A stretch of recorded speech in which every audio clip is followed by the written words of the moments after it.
秦記》原汁原味咧，當然 TVB 人播得啦。咁我而家嘗試還原到《尋秦記》嗰種味道啊！我哋抹比酒，抹比酒。我哋今日教嘅叫做抹比結構。好，咩叫抹比結構？動詞橫框兩個字啊，兩個大髀中間加咩啊 ？adverb。She can usually finish the work on time. He is currently working on his thesis. 喇沙姐有咩笑容人嘅？係有一個字係所有都得嘅。係邊個字 Love you 將個 adverb 變大 ，P 加 N preposition 間啦，都係 adverb 嘅第二種可能，都係抹比結構。I will of course help you. She will in fact prefer to stay home.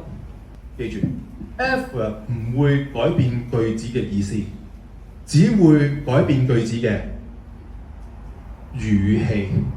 我哋行動再升級，地球人有兩個大髀，外星人有幾個大髀啊？ Has been respected. 總共3個動詞橫框，所以3個動詞加2個唔係何必，係加2個 adverb。The proposal has never been fully approved by the committee. 整多句 He had always been deeply admired by his students. They have often been heavily criticized for their slow response. OK， 動詞橫跨3個字，中間加2個 adverb， 係勁抽嘅版本，寫出嚟語氣唔同，型好多。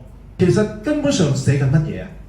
你寫緊小一都不如嘅 have already finished， 係同一種行為舉止嚟嘅。天命最高。